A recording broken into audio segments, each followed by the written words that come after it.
There's a lot happening at the United Nations right now, but the burning question is, can the world mobilize to take the actions needed without the United States playing an important role for the good? Good morning. It's Thursday, September 25th. I'm Diane Sare, and this is the morning update, normally done by Harley Schlanger, who will be back with you tomorrow. So first of all, as he told you yesterday, and you probably have seen, after President Trump gave his speech 2 days ago, he put a very peculiar post up on Truth Social saying that he now understands the reality of the Russia-Ukraine war. The Russian economy is devastated. There are long lines for gasoline. And if Ukraine really moves right now, they can take back all of the territory that they lost during the 3 years of fighting, and that the U.S. isn't going to be supplying weapons, but will be happy to send weapons to Europe if NATO pays for them. So very bizarre message, very delusional. Ukraine is not going to win the war no matter what weapons are sent there. You partly wonder, is Trump bluffing? Is this some peculiar thing? And I'll read you a couple different takes on it. Whatever you want to say about it, it's certainly not very statesman-like, and I don't think it is a comment appropriate to come from the President of the United States. I don't think it's proper for the President of the United States to handle diplomacy through social media posts as opposed to formal letters to other heads of state. And perhaps President Trump picked this up in part because of the spectacular censorship he was subjected to earlier. But nonetheless, I don't think it meets the standard of diplomacy or statecraft. That being said, let me be very clear. I consider the opposition to Trump coming from the leftovers of the Democratic Party, Biden, the No Kings movement, to be even more incompetent than President Trump. That's the problem. But here we go. So Zelenskyy said that in his speech to the UN General Assembly that it's really irrelevant unless they get together and they unite to shoot down Russian missiles and drones, that there should be a no-fly zone over Ukraine. He blamed Russia for prolonging the war. He said Russia does this with impunity, using its veto power, buying influence, and keeping peace on hold, that Putin fears to sit down with Zelenskyy. Zelenskyy is not even the legitimate president. He canceled the elections. He is unconstitutionally in power. And then he said if China really wanted the war to end, China could compel Moscow to end the invasion. So that's frankly delusional. Then on the sidelines, Secretary of State Marco Rubio met with the senior diplomat on the planet, Russian Foreign Minister Sergei Lavrov. I will read for you the Russian readout on this, which, if you understand diplomatese, means they are by no means in agreement. They write, on September 24th, Foreign Minister Sergei Lavrov met with U.S. Secretary of State Marco Rubio. The heads of the foreign offices exchanged opinions, on the Ukraine crisis settlement as a follow-up to the understandings reached at the Russia-U.S. summit in Anchorage. The parties have reaffirmed mutual interest in the search for peaceful solutions. Sergei Lavrov emphasized our country's, Russia's, readiness to adhere to the line developed by the Russian and U.S. leaders in Alaska, including to coordinate efforts with the U.S. side to remove the root causes of the Ukraine crisis or conflict. The minister stressed the unacceptability of these schemes intended to protract the conflict promoted by Kiev and some European countries, namely a no-fly zone, boots on the ground, and the other sorts of things coming from the foolish European leaders. Lavrov or the readout from Russia went on to say the parties compared their positions on the entire bilateral agenda, including the prospects of restoring their socio-political contacts. They have reaffirmed the importance of using the impetus given by the Russian and US presidents to the process of normalizing bilateral relations. Both parties noted the need for activating efforts to restore regular functioning of their diplomatic missions. The sides have agreed to maintain constructive dialogue between the Russian and US foreign offices. So, okay, despite Trump's wacky post, they're going to keep the dialogue going. That's very useful. Clearly, they don't agree, and I'll come back to more on that in a minute. This is just a report on Saudi Arabia's report on the Arab OIC meeting with President Trump. That what the Saudis say is what they promoted. We don't know what President Trump said or if he agreed or didn't agree with this.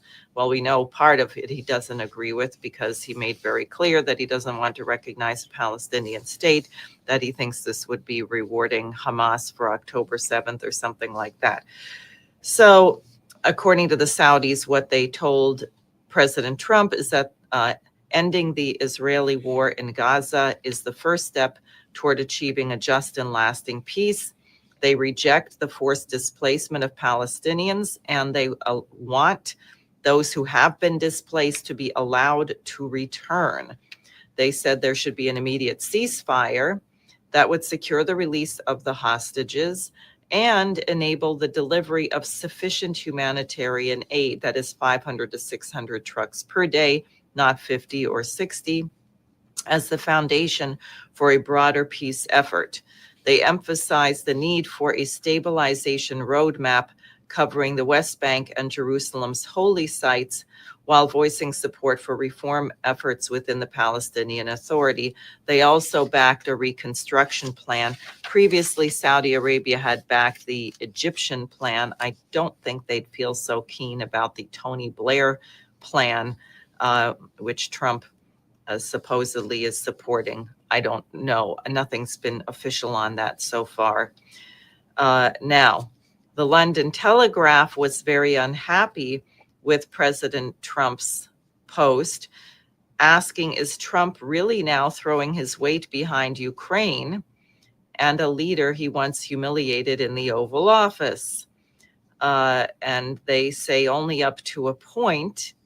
They credit King Charles and his soft diplomacy, maybe soft but not subtle, I would say, during Trump's visit to the UK with shaping Trump's latest post that Ukraine can still win the war, I guess. What a bunch of hogwash. And they say, but look beyond the headlines, and Trump's statement is a lesson in messaging.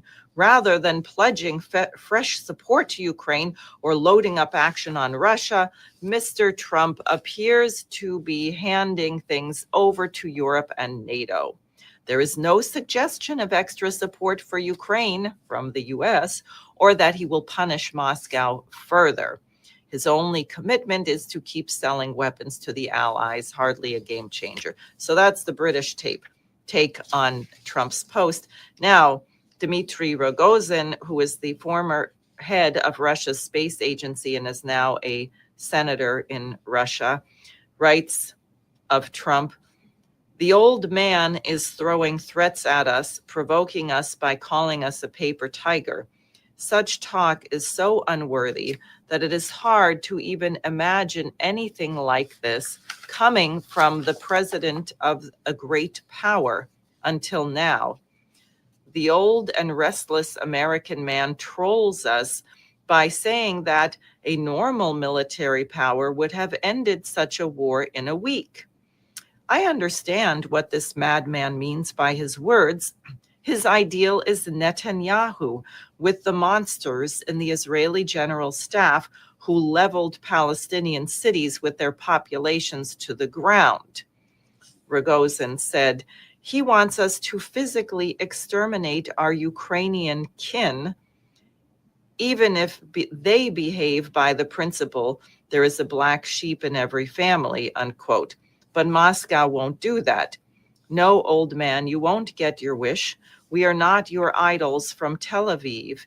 Yes, you managed to spill Slavic blood, pitting us against each other.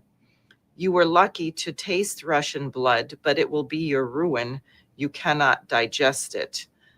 Rather, we do not deploy our power in such a fashion, unquote. So Rogozin making the point that is Trump taunting us to behave like Netanyahu and just level everything and kill everyone and commit a genocide? We're not going to do that. And indeed, if you look at the figures, which are very high, Ukraine has lost as many as 1.8 million soldiers. The civilian casualties and deaths are exceedingly low because their intention is not to destroy Ukraine and not even to take over all of Ukraine, but to protect the Russian-speaking people, to denazify, demilitarize, not have Ukraine join NATO. And this could have all been done 3 years ago had there actually been an intention for peace, but there was not.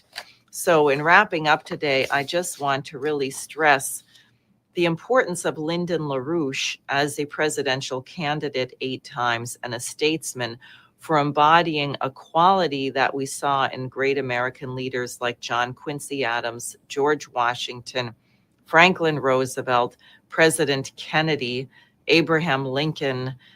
We've had relatively few statesman-like candidates. Even President Ronald Reagan, who made some terrible mistakes in economic policy, but if you watch him speak, particularly his March 23rd, 1983 speech, where he took up Lyndon LaRouche's laser defense policy called the Strategic Defense Initiative by Reagan, you heard a glimmer of an understanding of what it meant to be a true statesman and to comport oneself with a quality of dignity which would presumably bring out the best in other nations. For example, had we an American statesman as president, well, of course, first of all, we would have already stopped sending weapons to Israel. The genocide would have been halted. The Ukraine-Russia war would not have occurred. But imagine a new president came in. They could announce at the United Nations, we're halting these weapon shipments immediately. We're working with China and Russia, large nations, to insist that the war stops, that nations are guaranteed security and protection, that terrorism is rooted out, that there would be a conference of the largest economies, China, Russia, US, India, probably others would want to join, to basically put this bubble of derivatives held by London and Wall Street through a bankruptcy organization.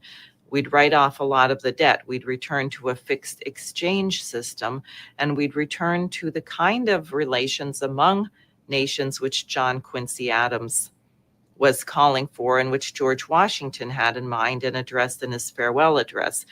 This approach is being put forward now by the Chinese. They call it their global governance initiative, but they do not mean global governance in the term of globalization or what King Charles calls global Britain. They simply mean having a standard of respectful relations among perfectly sovereign nations where you respect the interest of the other nations and you search for common areas of benefit, such as fusion research, space exploration, tackling challenging diseases, learning about our biosphere. There's an enormous amount that mankind still does not know, and we would do well to collaborate on understanding our biosphere, our universe, the power of the human mind to make discoveries, and collaborating with our friends around the world from diverse cultures and nations to better the conditions for mankind as a whole.